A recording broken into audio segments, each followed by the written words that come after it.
afternoon, everybody. My name is Kika Matos. I am the director of the Center on Immigration and Justice at the Vera Institute of Justice. And we're really excited to be in Philadelphia. It happens to be one of my favorite cities. I used to live here, and I wish I could still live here, but that's another story. And we're here to announce the expansion of the SAFE Network, which is an initiative that aims to bring local governments, legal providers, and advocates together to ensure that immigrants facing deportation are provided with lawyers. Philadelphia is one of our newest members, and we're really, really happy about that.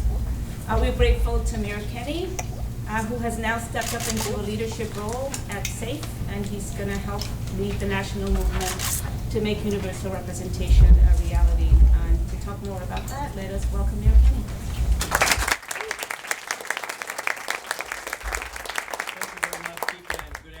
To everyone, and thank you so much for joining us here today for this exciting and important announcement. Vera has and continues to be a valued partner in our work around criminal justice reform. That's why I'm excited to share that Philadelphia is joining Vera's SAFE Network. I can think of no better place to share this news than at the Constitution Center. Our city is where this country and its Constitution were born. It is where our nation made commitment to the values of fairness, due process, and equality under the law, and is still striving to meet those promises ever since, because they haven't really come close yet. However, this promise has been denied to far too many of our neighbors and friends, including the immigrants facing deportation every day. That is why I'm proud to stand alongside local and national partners to announce the Pennsylvania Immigrant Family Unity Project, Philadelphia's new legal defense initiative for immigrants facing deportation. Despite facing detention and devastating consequences of deportation, immigrants facing removal are not guaranteed a lawyer to help them navigate this notoriously complex system. As a result, 70% of detained immigrants faced a trained government attorney all by themselves. A major focus of our administration has been to ensure that Philadelphia remains a place where everyone, including immigrants, feels safe and welcome. The threat of detentions and deportations are disrupting communities, separating families, making kids scared to go to school, and disrupting the cohesion and safety of our neighborhoods. Excuse me. Over the past few years, Philadelphia has emerged as a fearless leader in local response to shifting immigration policy and federal immigration enforcement. This new deportation defense fits alongside other pro-immigrant policies we embrace and continue to advance. We are honored to join the SAFE Network, and I'd like to thank everyone in the room today, as well as our many community partners, for their leadership and advocacy. A safe and thriving Philadelphia is directly tied to the strength and stability of immigrant families in Philadelphia. We are proud to stand up for a different vision for our city and for America, to push back on the hate being driven by the White House.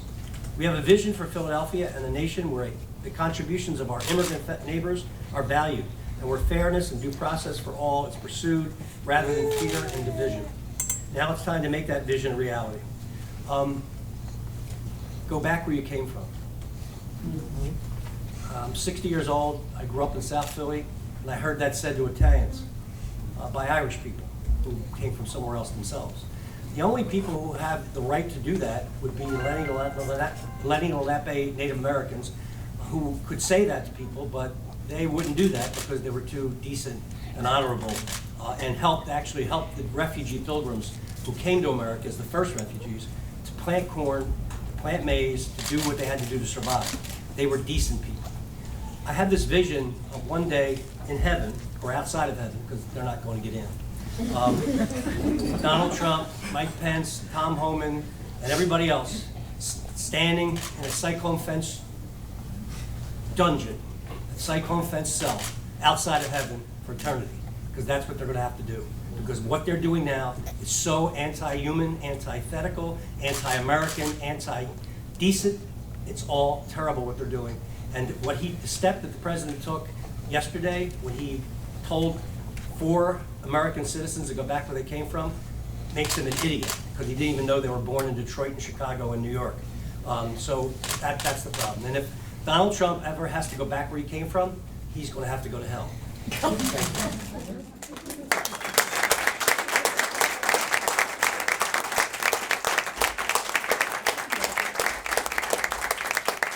Is a tough act to follow, but the next person I'm going to introduce is fierce, and she's a champion, and she's a sister from another mother. She's an inspiration to us all around immigration, not just in Philadelphia, not just in Pennsylvania, but around the country. Let's give it up for Council Member Helen Ginn.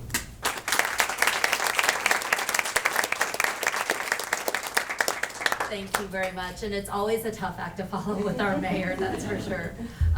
So I can't tell you what it means for everybody here to be in this room today, to join a local movement with national efforts to uplift immigrant voices, to commit to civil rights and due process right now, especially now. Especially when we're in a time when cruelty and human rights violations are running rampant. Here in the city of Philadelphia, combined with with national thought leaders from around the country and immigrant rights movements who've been moving the needle time after time, we're trying to figure this out in an unjust world. I came into city council after 20 years of doing organizing in Philadelphia's immigrant communities. Many of us in this room have fought together for a long time to uplift one another's voices. We've been pushing for visibility and voice all of our lives. With communities who have rebuilt Philadelphia from the ground up.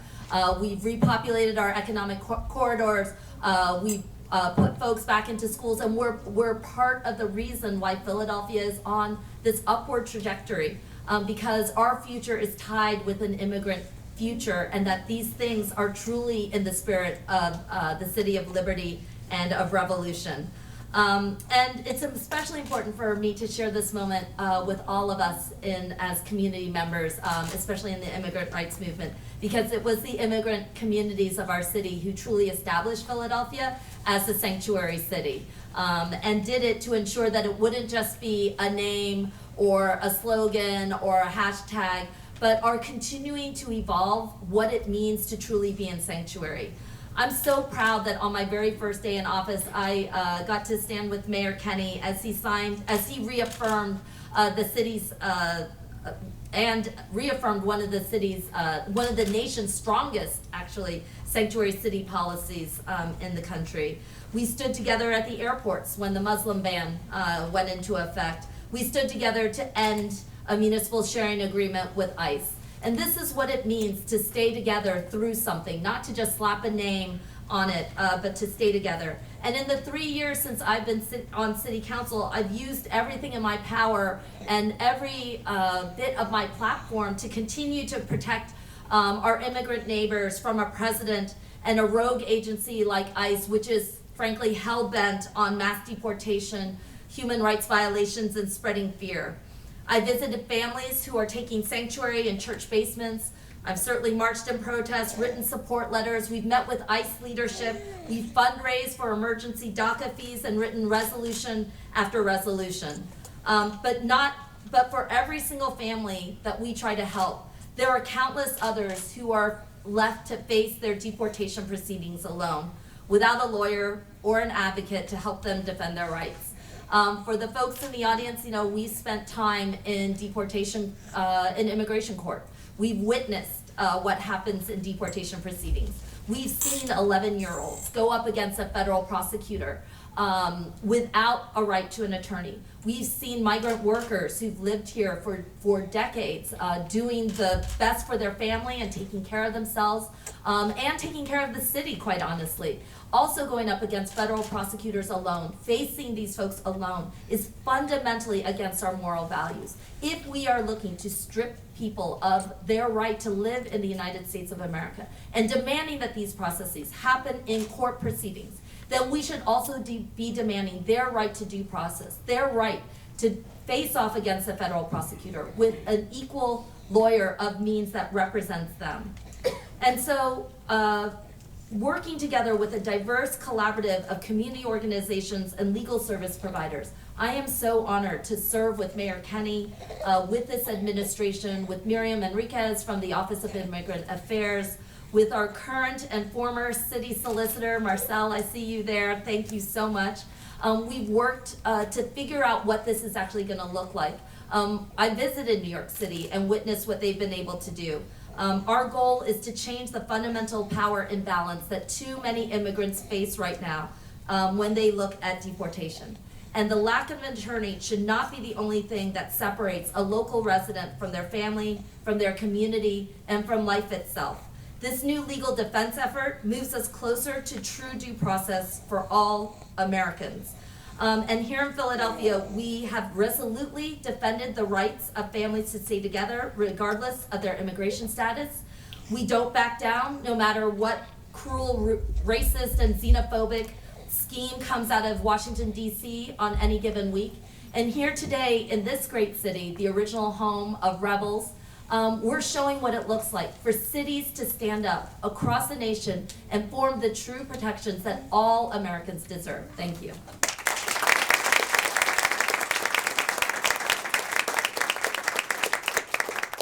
I just want to take a couple of minutes to speak on behalf of the Vera Institute of Justice, since we're the ones who have created and stood up the SAFE network. And again, I love Philadelphia, so I have to say a little bit more about Philadelphia. We are really happy to be here in this beautiful city. And you know, when you think about Philadelphia, you think about words like we the people and the inalienable right to life, liberty, and the pursuit of happiness. And that's where these words were originally written. And these words are even more poignant today when we're forced to grapple with the really vast difference between our promise of equality and fairness in America versus the reality of how immigrant laws and policies have been implemented. What we're seeing today at the border is nothing short of horrific, but here is the reality. It doesn't just happen at the border. It happens in Philadelphia, it happens in New York, it happens in New Haven, Connecticut, where I live. It happens all over the country, in our backyards. In our communities. And this week in particular, I just want to make note of the fact that immigrants everywhere, all around the nation, are living lives filled with fear because they've been told that the government is going to come after them this week. And all of us who do immigration work have been besieged by phone calls of terrorized immigrants asking what to do if ICE comes knocking on their door. And thanks to people like Sunbelt and Monica and others, we know that their failed efforts in Brooklyn and in Houston and all around the country were because of the organizing efforts of people who have done a lot of Know Your Rights information. Let me describe a little bit about the SAFE network. It is a multi-jurisdictional network dedicated to providing publicly funded legal representation for people facing detention. We at Vera created this network in 2017, and at the time we had 11 sites. Today we're proud to announce that the SAFE network has expanded to 18 partner sites, including Philadelphia. We had a pretty competitive process, right? So we put out bids, and the responses that we got were overwhelming. And so what it means is that those who are in the network are there because we were impressed by their commitment, their thinking about how to set up systems, and their shared vision of universal representation for people facing deportation. What do we do at Vera to support a network? We do a couple of things. The first is we provide catalyst funding, so we put money on the table, and that constitutes a matching grant. But we don't just do that, we provide technical assistance and support. That means that we help identify and train legal service providers. We provide spaces to share best practices with other jurisdictions. We also do a lot of research, and Nina Schultz, our research director, is in the back. And she helps really guide the efforts to provide data collection, because we want to be able to analyze the results of this work and to evaluate the network's impact. So through the work that we've done, we know that one of the things, right through our research, one of the things that we know really matters to families facing deportation is legal representation. It's really that simple. We think all immigrants should have due process, to put it more plainly. They should have the tools to have a fair day in court.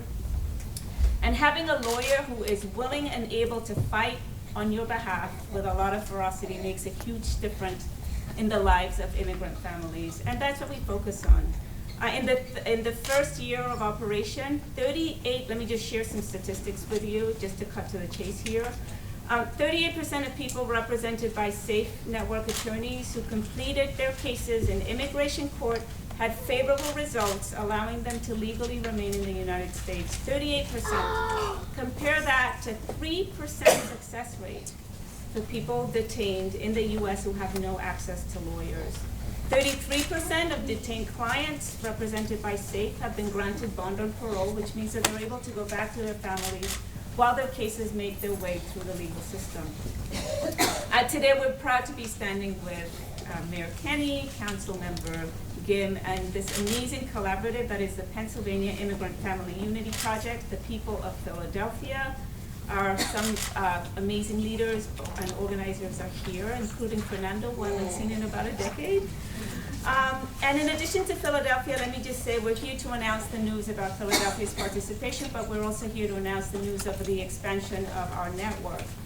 So in addition to Philadelphia, we have new sites that include Ramsey County, St. Paul, Minnesota, Long Beach and San Francisco, California, Dallas, Texas, and where I live, New Haven, Connecticut. And let me just to repeat this, we are going to continue to do this work until we have created a movement that allows for a system of universal representation for all immigrants facing deportation. And we want to be in every single state.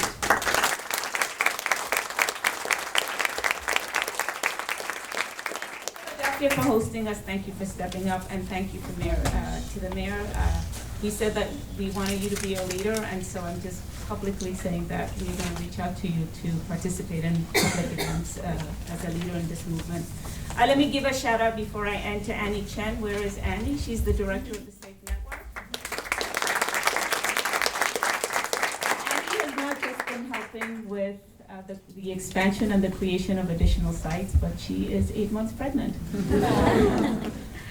In closing, let me just say how proud we are at the Vera Institute of Justice to be standing with Philadelphia and with other partner sites to support our immigrant communities, to promote access to justice and due process, and to stand up and defend with a lot of ferocity what we as a nation should be standing for.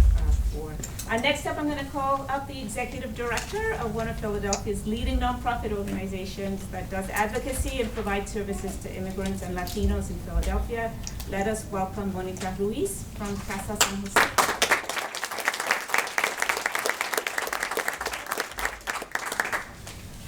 Thank you. My name is Monica Ruiz, and I'm the executive director of Casa San Jose, but I'm actually from Pittsburgh. So I think that I'm doing all of that work in Pittsburgh, I would hope. But today, I'm speaking as a member of the Pennsylvania Immigrant Family Unity Project, a large statewide collaborative of organizations in Pennsylvania that have come together to try to address the access to counsel crisis that we are seeing in our communities, both here in Philadelphia and in Pittsburgh, across the state and across this country. We're a broad and diverse coalition of legal service providers, community-based organizations, unions, and advocates that are working to ensure that no Pennsylvania resident faces detention and deportation alone. We are so grateful the City of Philadelphia has stepped up to become a leader in our state by being the first city to contribute to our pilot project and by joining the SAFE Network. The lack of a lawyer when facing potential deportation is not just a problem for the residents of Philadelphia, but as I said earlier, it's something that we're seeing across the state and especially in Pittsburgh. Over the last several years, 75% of immigrants held in the York Detention Facility have been forced to navigate the complicated legal process alone and without an attorney. That's why today's news is so important. You've heard from several of the previous speakers about the amazing impact that legal representation can have. As Kika Matos noted, immigrants with representation are 10 times more likely to win their case in immigration court and win the right to stay in this country. Those are powerful statistics, but not as powerful as the stories of the individuals whose lives have been so impacted by access to counsel. Too many families are separated every day when parents are deported because they don't have legal representation. We see what this does to our communities and to the families that we serve. Providing this resource will not only help families, but communities by giving people the representation they need to have their cases heard and have our communities and cities thrive. But the importance of our legal representation work isn't solely judged by winning a case. It adds dignity to a process and a detention and deportation system that is way too often dehumanizing. And it ensures that people facing the often terrorizing prospect of being taken away from their life and community here in America know that they have someone on their side helping to fight for them, review their options, and be there for their loved ones. Here, in this building especially, it is important to remember and reflect that the U.S. Constitution guarantees due process to all people living in the United States, and this includes immigrants. Everyone, regardless of where they came from and what they look like, and regardless of how they came to the attention of immigration authorities, deserves a fair day in court. I thank the mayor, Councilmember Jim, and the Vera Institute of Justice and others for their leadership and advocacy. We know that this visionary leadership on display here in Philadelphia will help ignite support from other local leaders throughout Pennsylvania to join our effort to ensure a fair day in court for everyone throughout our state. We already have interest in Pittsburgh, and we hope that other cities will be inspired to do the same. Thank you.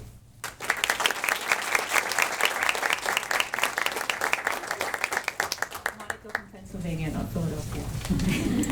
Next, I want to call up a few members of our community. And one of them is going to share a very compelling narrative with us. Her name is Leah Desai Epsewani. She's here with her beautiful little boy, Jonathan, and her husband, Terry Wani. She is a former Nationality Service Center client, and she is going to be accompanied by her lawyer, Rebecca Hofstadter, who's a Nationality Service Center attorney. So let's welcome them.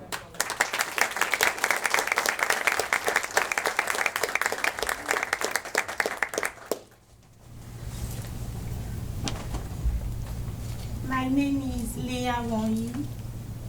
I'm from the Ivory Coast. My family practices circumcision on all girls. My mother and my older sisters were all circumcised. I'm the youngest, and the sister above me almost died when she was circumcised.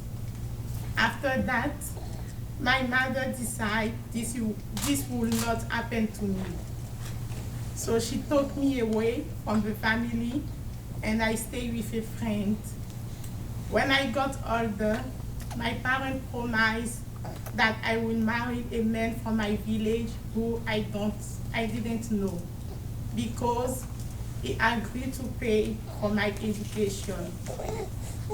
When I graduated university, I was supposed to marry him, but I did not want to, because I knew he practices circumcision too. I left, got a job, and met my current husband and had my son. But in 2016, the man I was supposed to marry found me and tried to take me by force. My son was injured, and I didn't find help anywhere.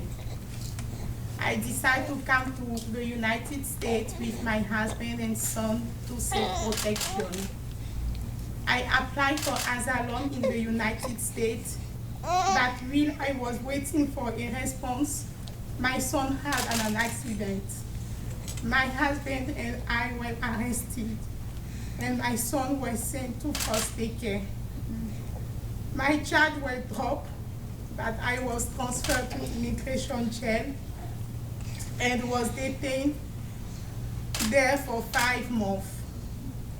I thought I was going to be deported to my country because I couldn't get a lawyer, because I didn't have any money. I was very afraid that I would never see my son again, and that everything I was afraid of back in the Ivory Coast would happen to me. Then they called me, and they said there was a lawyer at the jail to see me. That's when I meet my lawyer, Rebecca. Hi, I'm a staff attorney at Nationality Service Center, and when I started representing Leah, I was funded by a fellowship to represent folks who were detained in York. At that time, I was the only nonprofit attorney who was representing a full caseload of clients at York, and I was able to represent Leah because Eric Eddy from AFRICOM referred her to NSC. Rebecca helped me and my husband believe that everything will be okay. She came many times with a French interpreter to prepare my case. She didn't promise we will win, but she told me we will work together. On October 30, 2018, we went in front of the judge and he granted asylum. I was released from jail that same day. After that, Rebecca helped me work with a social worker at NSC to help me get an apartment and transportation. I got custody of my son back. I also paid a bond so my husband could be released from immigration jail. Now my family is back together. My son is healthy.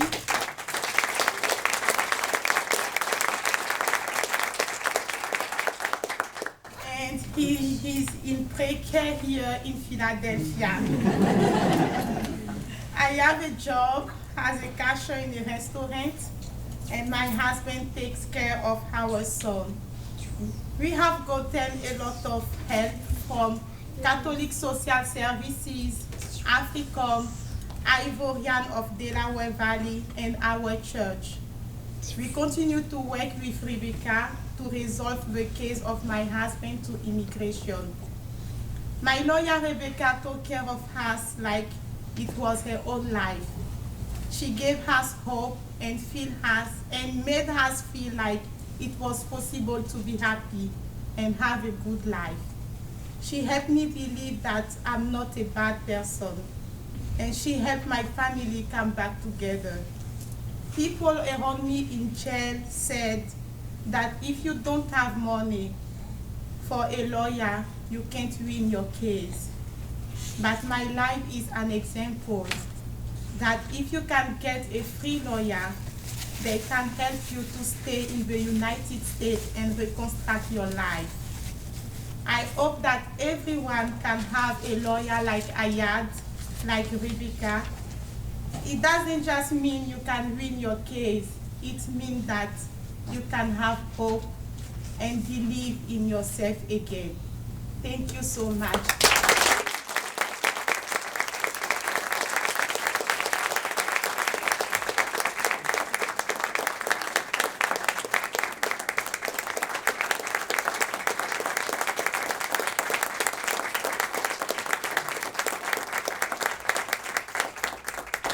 This concludes the formal portion of the press conference, and I'm going to call on my colleague Poonam, who facilitate the Q&A, and also want Annie to come up as well and sit up here. Annie and her baby. Hi, everyone. Thank you again for coming. We do have time for a very brief Q&A. If anybody has any questions from the press, if you can just raise your hand. Yeah. Can you talk a little bit about how many people this could potentially help? There's 18,000 people in the immigration court in Philly, 500 on the detained docket. How many people and how much funding is there?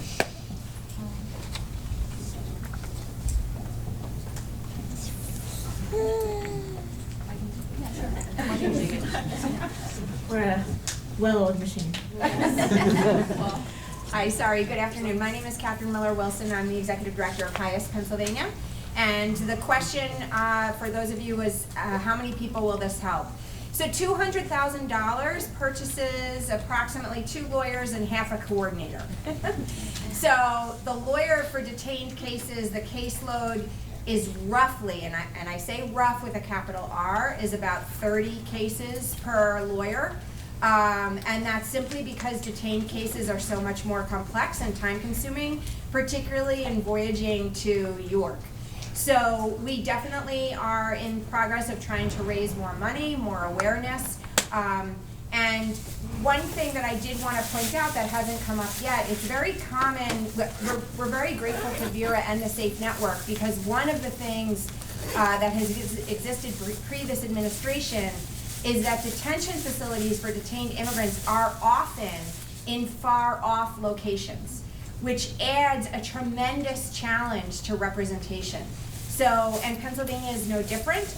York is the most populated facility, but the other facilities are in Cambria. And so trying to find lawyers who are able to travel that distance or work the technology in order to make the representation sufficient is really challenging. So we are very hopeful that we'll be able to raise more funds to get more attorneys to up the caseload. But the answer is a small drop in the bucket right now as a pilot. Kathy, Mhm. is that 100 from the city and 100 from Vera? Is that how it breaks down? Yes, yes, that's correct. We have lots of leads though with Pittsburgh, Montgomery County. We're working everything we can across the state, so. Thank you so much. Jeff, did you have another question? I did not. You got it. Okay. Anybody else? Yes, sir. Will this process, I am Bofi Jabate from the African Cultural Alliance. We also we focus mainly on service to African and Caribbean immigrants. And last year, the walk-in, including other immigration services to Akana was almost 3,000. And, but our impediment include legal representation, especially caseload for lawyers. So my question is this going to be for service providers? Is this going to be an open process where organizations like Akana can also get help to add more lawyers to our staff? Currently, we have only two that handle almost 200 or 300 cases.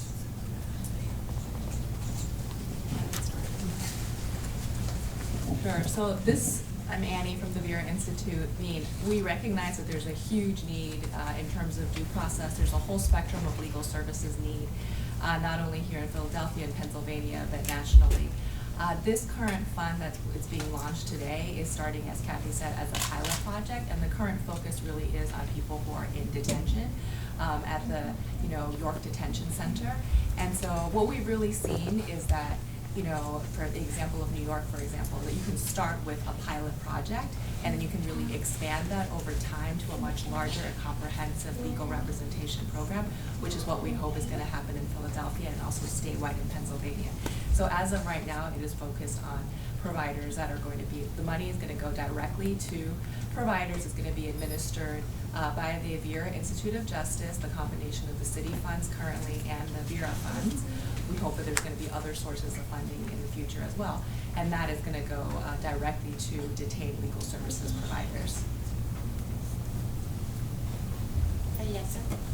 Yes, I was wondering if one of those prospective sources of funding would be the Commonwealth of Pennsylvania.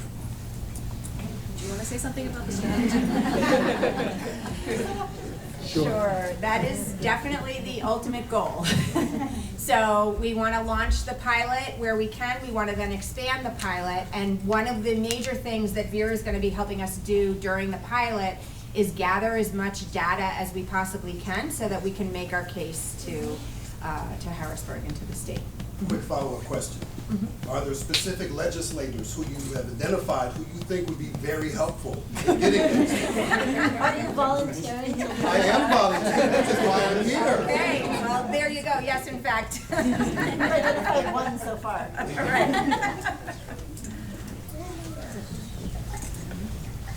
Well, thank you very, oh, yes. How's it going to be determined who gets the help first? Is there going to be an identification process? Sure, so consistent with our ultimate goal of universal, we are going to be just doing intake interviews on a kind of first come, first served basis. The only qualification is going to be income. They have to be low income. Otherwise, obviously, they can afford to get their own counsel. And we will be ensuring that we're representing the appropriate number of Philadelphia residents because of the funding, but the Vera funding allows us to represent people from all over. So the only qualification is going to be income. Sure. The other thing I think would be helpful is you've heard us talk about universal representation, and this is a pilot about universal representation. What we mean by that really is, a merits blind selection process where, like, the idea is that everybody gets a lawyer, right? Like, you're not determining if somebody somebody is deserving of a lawyer or not deserving of a lawyer, if they have a strong case or a weak case, we want everyone to be able to have a lawyer. So that's why it's really about, income as really the real eligibility requirement. Can I say one follow-up thing? Because, sorry, this is just really important for everybody to understand. I mean, the advocates in this room understand this, but I'm not sure everybody else does. So, right to counsel, even when you can't afford it, is fundamental. That's the Gideon versus Wainwright case. And all of the cases subsequent to that case talk about that when the government threatens your liberty, you must have access to counsel to fight that. That has been repeated in judicial precedent all over the place, all through the decades. And yet, immigrants who are detained don't have this access. And there is really, literally no justification. Because the Constitution guarantees that anyone on American soil, regardless of legal status, has a right to due process, and due process has been interpreted as a right to access to counsel. So this is a really critical thing for people to understand, that what we're fighting for is really so long overdue and so fundamental to what we as Americans hold as a value. Sorry. She's fired up. Well, that should be all for today. Thank you so much for coming. If you're a member of the press that have some follow-up questions or a one-on-one, you can come find me in this side room right over here. And yes, thank you again very much for coming. Thank you to all of our wonderful speakers, especially to Leah for telling her story.